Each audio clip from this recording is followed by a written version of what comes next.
So far in this title, we've spent some time exploring the word processing application as well as the spreadsheet application here in Google Docs. Well, there is a part 3, and now it's time to explore the presentations application in Google Docs. If you've used other programs like Microsoft PowerPoint, Corel Presentations, even Keynote on the Mac, then you'll have no problem picking up the presentations application here in Google Docs, knowing that the main difference is because it's in Google Docs, you're able to share and collaborate with others on a presentation. That means one single presentation can be accessed simultaneously by many different people who can update the file. The changes are saved on the fly. It's located on a secure server in a central location, so you've only got one copy to worry about. Of course, revisions are tracked just like they are in a word processing document and a spreadsheet. So here in presentations, we're going to begin in this lesson creating a brand new presentation and exploring the user interface. Here I am at the Google Docs home, and of course to create anything new, we go up to the New button. When I click this little drop down, you'll notice the third option is Presentation. So let's give it a click. Right away you can see here I've actually switched browsers. I've moved to Firefox. I was using Safari. Not all browsers are equal, and Safari did show a little message saying that presentations might not be fully compatible with the browser. Firefox, I don't see that message. If you're using Internet Explorer, you're probably not seeing any messages either. As soon as we create our new presentation, you can see here in Firefox, I've got a new tab in my browser window, and down below, I've got my first untitled presentation. Also, you'll notice down below, I've got a pane on the left-hand side showing me a thumbnail view of my first and only slide in this presentation. If I look over to the right, it looks like what we would call a title slide, where I've got a blank slide and an area to click and add a title as well as a subtitle. We'll get into the different kinds of slides as we move through the lessons in the upcoming chapters, but for now, let's just get a tour of our user interface here in the presentations application. Very similar to the spreadsheet application, we have a File button, and it's a little drop down. When I click on it, you'll notice that I've got some options here for creating new presentations. I can also create new documents and spreadsheets right from here as well. Here's where I go to open an existing one. If I'm not at my Google Docs home, I can open directly from here. I can upload a file and export it at the same time to a different format. You can see I've got PPT, which is the PowerPoint format, etc. There are some other ones that we'll discuss later on. We can also import slides from other formats of presentations, including PowerPoint presentations. Here's where we save as a new presentation, rename our presentation. Currently it's called Untitled Presentation, so renaming is not a bad idea sometimes. You'll also see automatic naming being used according to your first slide title, but of course I'll be showing you how to rename your slideshows as well. Here we can delete, save as PDF, PowerPoint, text. We can play or start a presentation here from the File menu. Discard changes, save and close, all from here as well. So I'm going to click down here in this left-hand pane and show you that there's only 2 tabs in the presentation application. Edit, and this shows you all of the editing buttons. Here's where we add new slides, duplicate an existing slide, delete slides, insert objects like images, text, shapes, even video. And there are themes that we can use in a presentation, and here's where we go to change them. On the Revisions tab is where I'm going to view the revision history. Now, it just so happens that since I started this brand new presentation a couple minutes ago, you can see things have happened. Well, it was created, Revision 1. As soon as we went to New Presentation, this happened. Revision 1 up here, 2 minutes ago by me, no changes. And then also you'll see a second revision here where one slide was added. Now, I didn't do any of this. It was done automatically, but you can see how revisions are tracked. Let's go back to the Edit tab. Now, just above these tabs, you see the name of your presentation, but not only that, you're also going to see when it was last edited, the date, the time, and by who. In this case, it's me.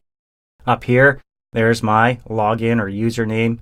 You can see I've got my Docs home link, just like I had in the other applications, to go directly to my Google Docs home. There's a help link. Here's where I go to sign out when I'm done. I've got a Save button and a Save and Close button.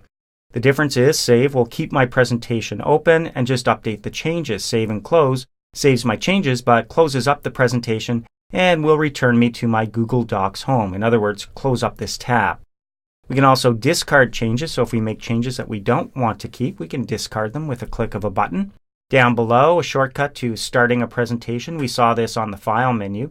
We can also email this presentation directly from this screen using the email link.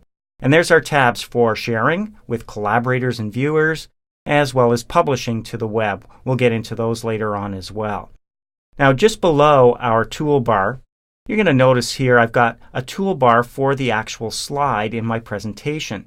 Now, when I get multiple slides, I'm going to see them listed here as thumbnails, and I can move through them using the previous and next buttons, which currently aren't available with one single slide. And down here, because I haven't actually added anything to this slide, I have a number of buttons and options that are not accessible to me at this point. But if I click here where it says click to add title, let's do that. You can see I'm inside a placeholder now with a flashing cursor waiting for me to type in the title of this first slide or my presentation. So I'm just going to type in orientation, and I'm going to type in July 08. Look what happened up here in the top left corner. It became the name of my file, July 08. There it is, orientation. And it's also appearing here on my slide, meaning I've now got access to this toolbar at the top where I can change things like the font, the size, the appearance of this text. I've also got over here the ability to insert links. I can create lists, numbered or bulleted lists. I've got indenting and alignment options, and I can remove formatting as well using this button at the end. Now we're going to get into all of this stuff later on. So when we're done entering our title and we're not going to make any adjustments to the appearance, we just click outside the placeholder to lock it in. To add a subtitle, let's go ahead and do that. We click where it says click to add subtitle. And again, we've got another placeholder. This time, whatever we type will be the subtitle, and it will be formatted a little bit differently for us. This is all formatting we can change, and we will change a little bit later on as we move through the lessons in the upcoming chapters. So let's just put in an actual subtitle. I'm going to type in July 2008. So I'm thinking maybe that belongs down there. Now to edit something, I just come back up here, click inside the placeholder, and I'm going to take this out. So I'm going to click and drag over it, hit my backspace key to take it out, click outside the placeholder, and there is slide number 1. It's pretty plain looking. We don't have any special themes or special effects, no special formatting at this point, but at least we do have our very first slide in our very first presentation here in Google Docs. As soon as I took that information out of the title, check out the name of my presentation. It's now orientation. The only other thing is down at the bottom of our screen, we see a status bar, and down here in the bottom right-hand corner, we can view speaker notes from this button. Now, as a presenter who may be presenting this presentation when it's done, you may wish to add speaker notes, which allows you to view your own notes. Your audience doesn't see them. They see your presentation. We'll talk about speaker notes later on as well. All right, when we're done, let's just go up to Save and Close. It's going to save our presentation, close it up. Now, currently you see Untitled Presentation here, but it hasn't refreshed the screen yet. You can do that yourself or just be patient and it will eventually refresh itself. I'm going to go up here in my browser to the Reload or Refresh button just to update that. There's the real name. It is Orientation. You can see it was created and shared only by me. And as we start sharing and publishing, we'll see additional information just like we see with the spreadsheets and our word processing documents. So you should now be feeling a little bit comfortable now in the user interface for creating presentations. It's time now to start creating actual presentations, adding slides, manipulating those slides. That's all coming up in the upcoming lessons.